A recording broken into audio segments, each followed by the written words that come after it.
합니다. 우리 오늘 본문은 두 군데 함께 보겠습니다. 사도행전 1장 8절과 빌립보서 2장 13절 말씀 같이 보겠습니다.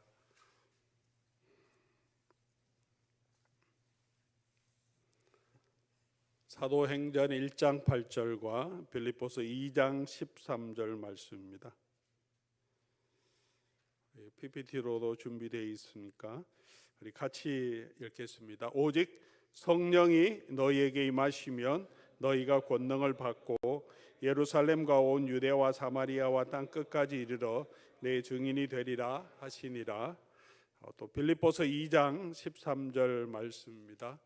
너희 안에서 행하시는 이는 하나님이시니 자기의 기쁘신 뜻을 위하여 너희에게 소원을 두고 행하게 하시나니. 아멘. 우리가 부름 받은 성도의 삶이란 주제로 이번 8번째 지금 함께 나누고 있습니다. 지난주에는 부름받은 성도의 삶, 거룩한 삶, 그리스도의 제자로서 우리가 살아가기 위해 우리가 지불해야 될 대가에 대해서 함께 우리가 살펴보았습니다.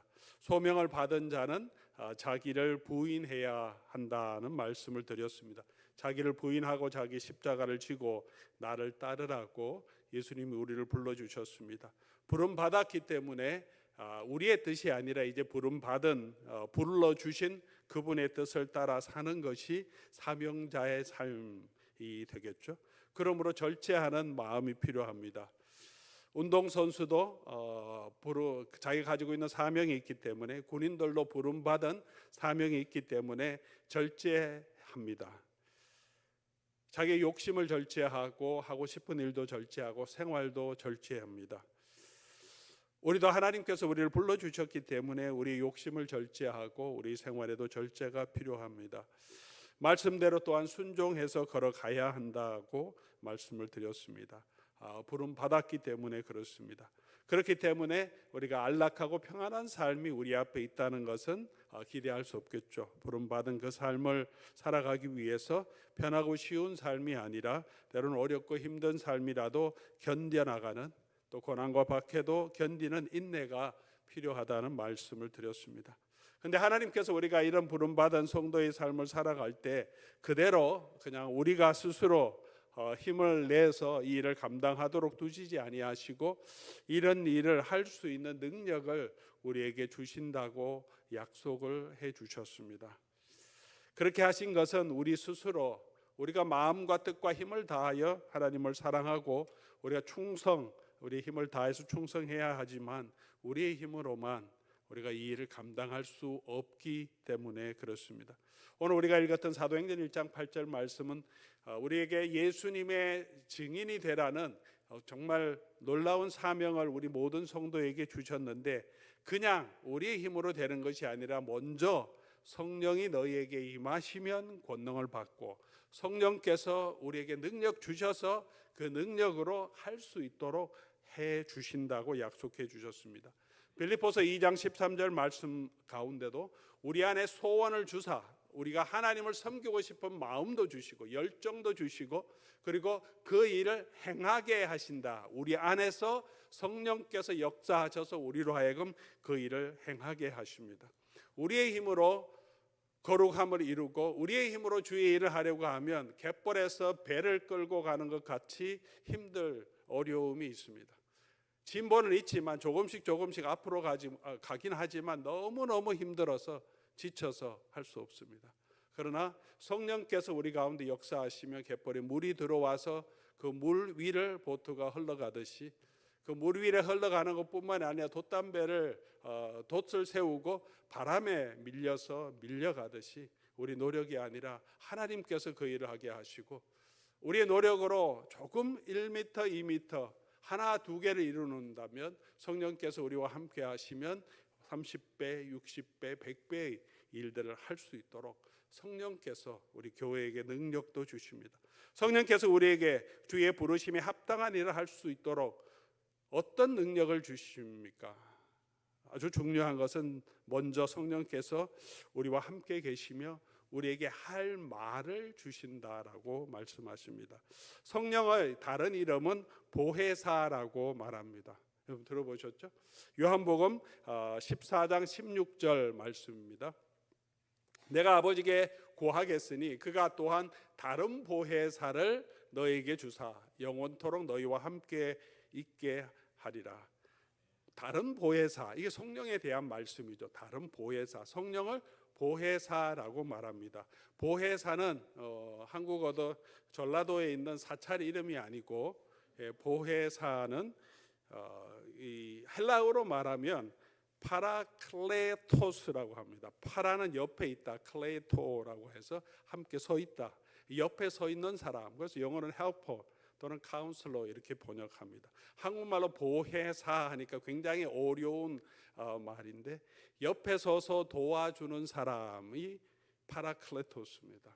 성령이 그런 분입니다. 예수님이 오셔서 그의 교회를 도와주셨듯이 예수님이 떠나시고 난 다음에 예수님의 영을 교회에 부어주셔서 그 교회를 돕게 하신다는 것입니다. 우리가 변호사를 카운슬러라고 표현할 때도 있죠. 로이어라고 하기도 하고 카운슬러라고도 하기도 합니다. 변호사는 자기가 보호하는 사람, 그 사람의 옆에 서서 조언을 해주죠. 말도 해주고 그렇게 도와주고 법적으로 안내해 주는 사람, 그런 사람이 카운슬러라고 합니다. 옆에서 도와주는 사람. 이 보혜사를 보내주시면 그 보혜사가 어떤 일을 하는지 요한복음 14장 26절에 예수님이 설명하십니다. 보혜사 곧 아버지께서 내 이름으로 보내실 성령, 그가 너에게 모든 것을 가르치고, 새로운 것을 가르치는 것이 아니라 예수님께서 우리에게 가르쳐 주셨던 그 내용들을 깨닫게 하시고 알게 하시고 생각나게 하시고, 그리고 그 말씀을 우리가 전할 수 있게 성령께서 우리 가운데서 역사하십니다. 그렇게 누가복음 12장 11절 12절에 사람이 너희를 회당이나 위정자라 권세 있는 자 앞에 끌고 가거든 어떻게 무엇으로 대답하며 무엇으로 말할까 염려하지 말라. 마땅히 누가? 성령께서 할 말을 너에게 가르치시리라. 우리에게 예수님이 가르쳐 주셨던 그 말씀이 생각나게 하시고, 우리가 배웠던 성경의 말씀이 생각나게 하셔서 우리가 말을 해야 될 그때에, 위정자들이 잡혀갔을 때 그곳에서 우리로 하여금 말을 할 수 있도록 성령께서 가르쳐 주시고 하게 하십니다. 실제로 베드로와 요한이 사내들에 잡혀갔을 때 사도행전 4장 13절 말씀 보면 베드로와 요한이 담대하게 율법학자들 앞에서 학문이 없는 사람임에도 불구하고 담대하게 말하고, 대제사장들도 그 사내들에 있는 모든 장로들도 반박할 수 없을 정도로 분명하게 성경도 인용하고 해석하고 예수님에 대해서 말함을 보고 모든 사람들이 놀랐다라고 말합니다. 스데반에게도 성령이 충만하여 하나님의 복음을 전하게, 회당에서 말씀을 전하게 하셨습니다. 빌립도 성령께서 충만하셔서 이사야 선지서의 내용을 해석하게 하시고 에티오피아 네이시에게 복음을 전하게 하셨습니다. 이 모든 부분에 성령이 충만하여 성령의 인도하심을 따라서라고 사도행전은 분명하게 우리에게 기록해 주고 있습니다. 바울도 복음을 전할 때 자기의 지식으로 하지 않고 고린도전서 2장 4절 보면 내 말과 내 전도함이 설득력 있는 지혜의 말로 하지 아니하고 다만 성령의 나타나심과 능력으로 했다. 바울이 복음을 전할 때도 동일하게 성령의 나타나심으로, 성령의 능력으로 사도 바울이 복음을 선포할 수 있게 하셨다라고 말합니다. 성령께서는 그렇게 우리로 하여금 하나님의 말씀을 깨닫게 하시고 기억하게 하시고 또 그 말씀을 말하게 하십니다. 성령이 주시는 그런 감동함들이 우리 전도를 할 때도 그럴 때가 있습니다. 정말 마음에 안타까운 마음이 있어서 성령이 주시는 마음이 우리 속에 있으면 준비되지 않았지만 우리의 입술에서 나오는 말이 정말 설득력 있게, 능력 있게 그 말 가운데 함께하여 듣는 사람에게 감동이 있게 하십니다. 내가 아무리 준비해서 전도를 잘 하려고 많이 준비해도 잘 되지 않는데, 그냥 전혀 준비하지 않은 상황이지만 갑자기 그 상황에서 마음속에 영혼을 사랑하는 간절한 마음이 생기게 하시고 입술이 열리게 하시고 그냥 속에서 나오는 대로 말하는데 그 말이 너무나 파워풀하게 역사하는 것들을 보게 됩니다. 우리로 하여금 성령께서 말하게 하시는, 그래서 전도도 하게 하시고 사람을 권면하고 격려할 때도 정말 성령이 주시는 마음으로 권면하게 하실 때가 있습니다. 성령께서 우리 속에서 역사하시는, 그래서 그 성령의 인도하심을 우리가 민감하게 따라야 합니다. 저도 사역을 하면서 많은 경험을 하는데 제 힘으로 막 하려고 설교를 하려고 할 때도 있지만, 어떤 경우에는 성령께서 준비는 하지만 강하게 역사하실 때가 있어요. 준비할 때도 정말 부딪히는 말씀, 그 말씀을 또 전할 때도 성령께서 감동하시고 또 전하는 그 일을 통하여서 하나님의 능력이 나타나게 하십니다. 오래전에 SFC 수련회를 학생들을 인도하면서 있었던 일입니다. 수련회 학생들 데리고 와서, 제가 아직도 중고등부 사역할 때니까 올라가서 이제 학생들을 모아놓고 우리가 집회를 하는데, 첫날, 둘째 날, 셋째 날 될 때까지 너무 밋밋한 거예요. 말씀의 은혜를 받고 막 변화가 있어야 되는데 기도도 안 되고 말씀의 은혜도 잘 되지 않고, 전체 분위기가 너무 맹숭맹숭 이러면 안 되는데, 마지막 날이 되는데, 다음이 마지막 날인데 제가 하도 답답해서 저녁 다 이게 두 번째 날이군요. 3박 4일 했으니까 이거 너무 힘들다, 너무 답답하다, 아이들 변화도 없고, 그래서 다 끝나고 집에 숙소에 제가 들어왔는데 잠이 안 와요. 그래서 그냥 속상해서 기도하기 시작하는데, 그 기도가 저의 회개의 기도로 하나님께서 이끌어 주시고, 제 삶이, 그 답답함이 제 삶에서 하나님의 은혜가 없음을 깨닫게 해주셔서 또 회개하고 기도하고, 또 이 수련회를 위해서, 아이들의 영혼을 위해서도 기도하게 하시고, 막 제 마음을 성령께서 만져주시니까 뭔가 해야 되겠다 하는 마음을 주시고, 그래서 우리 같이 회개하면서 하나님 앞에 나가야 되겠다 그 마음을 주셔서, 그때는 제가 간사할 때가 아니고 우리 같이 제 친구였던 정준영 목사가 간사하고 있었는데, 이제 아침 먹고 이제 같이 나눴습니다. 이게 답답하고 정말 속상해서 어제 내가 막 기도하는데 성령이 이런 마음을 주셨다, 우리 같이 좀 기도하면 좋겠다. 그래서 스태프들을 모아놓고 오전 시간 아이들 액티비티 들어갈 때 우리가 좀 같이 기도하자, 오늘 마지막 날인데 다 같이 조금 찬양팀하고 같이 기도하자. 스태프들이 다 모아줬어요. 같이 기도하는데 제 마음을 먼저 나눴죠. 하나님이 내가 이런 마음을 주시고 이런 답답한 마음이 있다, 우리가 정말 이 일을 위해서 정말 간절히 기도하자. 근데 그 가운데 성령께서 함께 하셔서 스태프들, 찬양팀, 우리 간사들이 같이 모여서 그건 1시간 동안 막 이 수련회 마지막 날을 위해서 기도하고, 마지막 집회할 때 찬양팀 먼저 모아서 같이 기도하고, 오늘 제가 마음에 성령이 주셔서 제가 기도 인도했으면 좋겠다, 그렇게 해서 강사 목사님 원래 하기로 했는데, 제가 아침에 이제 밥을 먹으면서 간사님 허락받고 강사님하고 얘기하면서 내가 기도 인도해도 되겠냐, 그래도 괜찮다고, 그럼 다 친구분이셔서.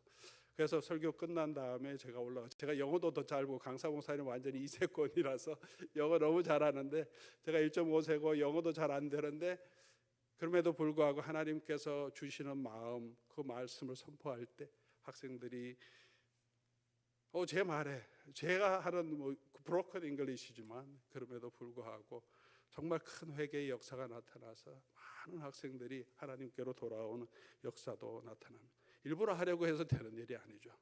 성령께서 우리 가운데 역사하시면 할 말을 주시고, 제가 준비하는 것도 아무것도 없지만 그냥 이런 도전을 줘야 되겠다는 마음을 기도하는 가운데 주셔서 몇 가지 요약했습니다. 이렇게 몇 가지 적어서 그걸 가지고 하나님 말씀하게 하시니까 성령께서 역사하셔서 정말 마지막에 뜨거운 은혜의 시간으로 내려올 수 있게 하셨습니다. 우리가 사역할 때나 우리가 삶을 살 때 우리 하나님께 우리를 맡기면, 우리 하나님께 안타까운 마음으로 기도하며 성령께서 우리 가운데 역사하셔서 그 일을 하게 하십니다. 말씀을 주시는 것만이 아니라 우리가 어떻게 가야 할지도 인도도 해주십니다. 빌립이 가야 할 길을 성령께서 인도해 주셨고, 바울이 가야 할 길을 자기가 가고 싶은 곳이 있지만 막으시고 마케도니아로 넘어가게 하십니다. 한 번에 되는 일이 아니죠. 성령의 뜻을 다 몰랐습니다. 그러나 길이 막히면서 환경을 통해서, 사람을 통해서, 또는 환상을 통해서 하나님께서 그의 길을 인도하시며 바울이 깨달아갑니다. 아, 이거는 분명히 성령께서 인도하시는 거다. 바울이 혼자만 깨닫는 것이 아니라 자기의 환상을 나눌 때 사도행전 16장 10절에 이렇게 말합니다. 바울이 그 환상을 보았을 때 우리가 곧 마게도냐로 떠나기를 힘쓰니 이는 하나님이 저 사람들에게 복음을 전하라고 우리를 부르신 줄을 인정합니다. 주어가 누구입니까? 바울이 아니죠. 우리입니다. 바울과 함께했던 동역자. 바울이 꿈을 꾸고 환상을 보고 하나님 내게 이런 비전을 주셨다, 여러분 나를 따르십시오, 이렇게 한 게 아닙니다. 이런 비전을 주었는데 이게 무슨 뜻일까요? 같이 나눴던 거죠. 근데 같이 생각해 보니까 이거는 우리를 하나님 부르신 거다, 하나님 보내신 거다. 다른 곳으로 가고 싶고 아시아로 가고 싶고 비두니아로 가려고 하는데 길은 다 막히고 이쪽으로 오시고 비전을 보여주신 것은 하나님이 인도하신 거다. 그래서 함께 결론을 내리고 이거 하나님의 인도하심을 따라서 건너가자, 그렇게 해서 바로 마케도니아로 가면 그곳에서 유럽이 전도되는 새로운 부흥의 역사들이, 복음이 새로운 대륙으로 건너가는 놀라운 역사를 하나님께서 인도해 주십니다. 바울이 계획 안에 있었던 것이 아니라 하나님께서 우리 걸음을 인도해 주십니다. 그렇게 우리가 하나님의 인도하심을 우리가 받을 수 있습니다. 로마서 12장 2절에 이렇게 말하죠. 오직 마음을 새롭게 함으로 변화를 받아 하나님의 선하시고 기뻐하시고 온전하신 뜻이 무엇인지 분별하도록 하라. 사도 바울이 이 말씀을 하셨는데 우리가 하나님의 뜻을 분별할 수 있기 때문에 말씀하셨겠습니까? 없기 때문에 말씀하셨겠습니까? 분별할 수 없으면 분별하라고 이야기하지 않겠죠. 우리가 하나님의 기뻐하시고 온전하신 뜻이 무엇인지 분별하면 분별하게 해주십니다. 우리가 결혼할 때도, 집을 사는 것도, 새로운 일을 시작하는 것도, 은퇴 후의 삶을 계획할 때도 지금 내 삶에서 하나님의 기뻐하시고 선하시고 온전하신 뜻이 일상의 삶 가운데도 나의 선택 가운데도 무엇인지 분별하고 그 일을 해야 합니다. 이 세대를 본받지 말고 우리가 하나님의 뜻을 찾고자 하면 하나님께서 이 집을 사고 또 이렇게 계획하는 건 하나님이 함께 하심을 깨닫게 하시고 인도하심을 확신하게 하십니다. 성령께서 우리를 인도하실 때, 그럴 때 우리의 믿음과 우리의 삶에 확신이 있고 확신을 가지고 믿음으로 걸어갈 수 있습니다. 찾으라고 하신, 찾으면 찾을 것이고 구하면 얻을 것이라고, 주실 것이라고 약속해 주셨습니다. 특별히 성령을 구하는 것, 좋은 것을 구하면 주시지 않겠느냐. 성령의 인도하심을 구하면, 순종하려고 하는 마음으로 우리가 하나님의 뜻을 찾으면 하나님께서는 반드시 우리 삶에 역사하시고 우리가 가야 할 길을 보여주십니다. 사랑하는 교우 여러분, 그렇게 성령께서 인도하시는 대로 걸어가는 저와 여러분 될 수 있기를 바랍니다. 그래야 우리가 부르심을 받은 사명을 감당할 수 있습니다. 우리에게 주신 능력으로, 우리의 힘으로 우리가 주께서 불러주신 이 사명을 감당할 수 없습니다. 저희를 하나님께서 선교로 불러주신 것도, 인도로 가게 하신 것도, 다시 또 로뎀 장로교회로 오게 하신 것도 아내도 같이 기도하면서 준비했지만 한 번에 다 결정이 된 건 아니지만 그 과정 가운데 성령의 인도하심을 찾았고 또 하나님께서 인도해 주시는 것을 우리가 보고 알게 해 주셨습니다. 또 그 일에 때로는 우리가 내려놓아야 할 것이 많지만 순종하는 마음으로 내려놓고 걸어갔을 때 하나님께서 저희 가정도 함께 하시고 저희 사역에도 함께 하신 것을 경험합니다. 앞으로도 또 그렇게 하나님께서 인도하심을 따라서 살아가겠다는 마음을 여전히 가지고 있습니다. 우리 마음을 새롭게 함으로 변화를 받으면 하나님께서 저와 여러분을 향한 그 뜻을 보게 하십니다. 사랑하는 교우 여러분, 그 뜻을 분명하게 발견하고 성령을 따라 행할 때 우리의 삶에 참 기쁨과 확신이 있습니다. 또한 성령께서 우리가 할 수 있는 능력을 주신다고 약속해 주셨습니다. 우리의 힘으로 복음을 전하는 것이 아니고 베드로가 베드로의 자기 힘으로 자기의 언변으로 복음을 전한 게 아니고 바울도 고백하지 않습니까? 자기의 지혜로운 말로 자기의 언변으로 웅변으로 설교한 거 아니다고. 영혼을 향한 하나님의 뜨거운 마음을 주셨고 그 소명에 순종하는 마음으로 성령께서 나타나심으로 복음을 증거할 수 있었다고 말합니다. 성령께서는 그렇게 우리에게 마음의 소원을 주시고 일하게 하십니다. 성령께서 우리 가운데 역사하시는 건 두 가지로 역사하시는, 하나는 은사를 주시는 거죠. 주의 일을 할 수 있도록 은사를 주십니다. 일을 할 수 있도록 은사를 주십니다.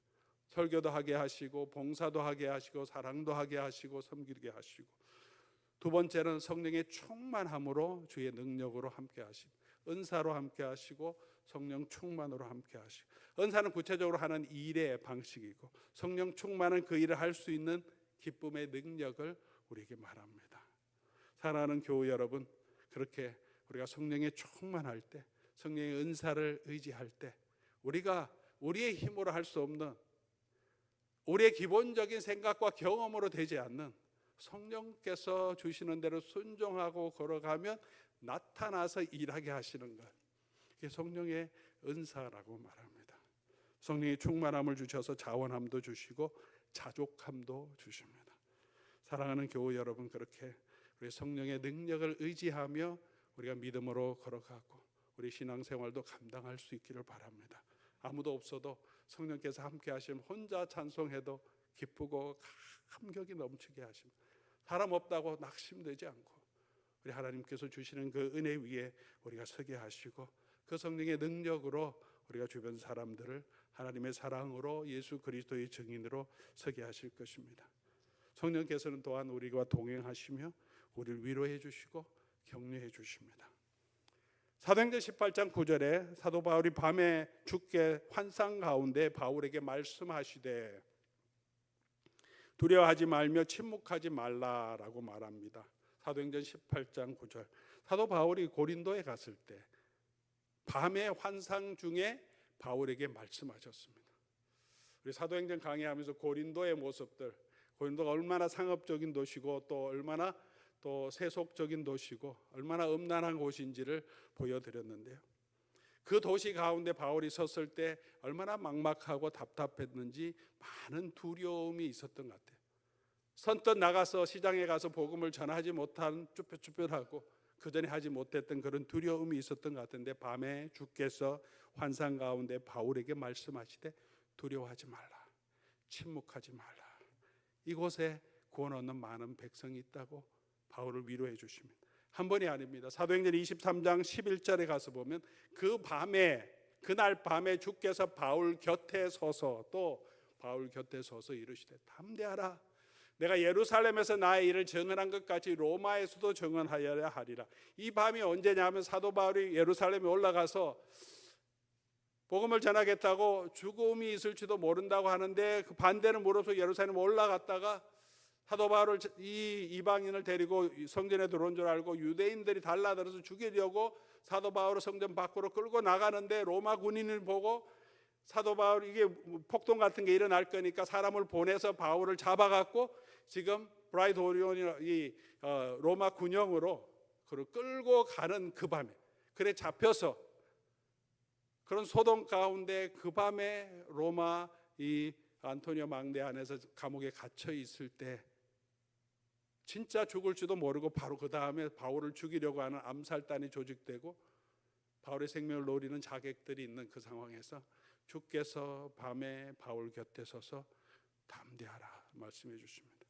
사도행전 27장 23절 24절 보면 사도 바울이 로마로 가다가 큰 풍랑을 만나서 배가 조난하는데 성도들을, 거기 배에 있는 사람들을 권면하면서 이렇게 고백합니다. 내가 속한 바 내가 섬기는 하나님의 사자가 어젯밤에 내 곁에 서서 말하되 바울아 두려워하지 말라, 내가 가이사 앞에 서야 하겠다, 그리고 이 모든 사람 너에게 붙여주겠다.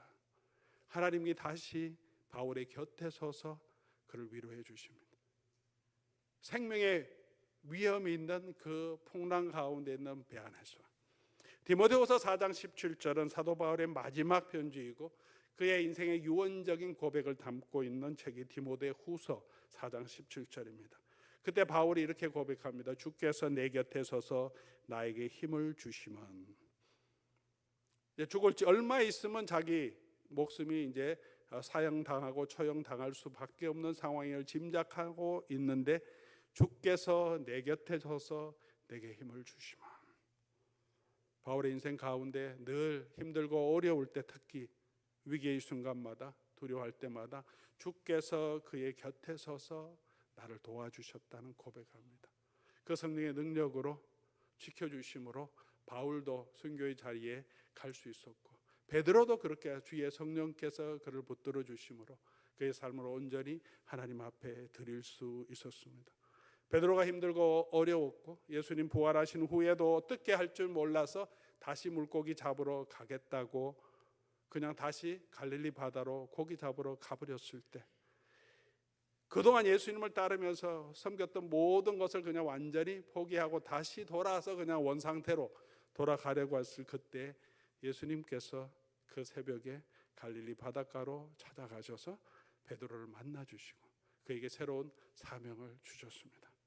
우리 마음이 힘들고 어려울 때, 낙심될 때, 또 우리가 위험함에 있을 때, 두려워할 때, 우리 주의 성령께서는 우리 곁에 서서 우리를 도우시고 지켜주신다고 약속해 주셨습니다. 세상 끝날까지 우리를 고아와 같이 버려두지 않기 위해서 다른 보혜사를 우리에게 보여주셔서 그의 능력을 의지하고 그 인도하심을 따라갈 때 우리에게 불러주신 이 소명을 능히 감당할 수 있는 능력도 지혜도 위로도 격려도 힘도 주신다고 약속해 주셨습니다. 우리가 주의 일을 할 때 힘든 것은 여러 가지 이유가 있겠지만 성령의 인도하심, 성령의 능력을 의지하지 않기 때문일 때가 많이 있을 것입니다. 오늘도 우리와 함께 하시고 우리에게 능력 주시는 우리 성령님을 의지하고 그 성령님의 인도하심을 따르고 성령님의 우리에게 주시는 그 능력을 의지하면서 오늘도 우리가 걸어가면 주께서 부족하지만 저와 같은 사람을, 여러분 한 사람 한 사람 같은 사람을 사용해 주셔서 여러분의 가정을 변화시키고 여러분의 교회를 변화시키고 포도원도 변화시키고 이 교회도 변화시키고 이 교회를 통해서 지역사회와 하나님의 일들을 감당할 수 있도록 해주실 줄 믿습니다. 우리의 그 능력을 의지하며 오늘도 믿음으로 담대하게 걸어가는, 이 부르심에 순종해 걸어가는 저와 여러분 될 수 있기를 주의 이름으로 간절히 소원합니다. 오늘 우리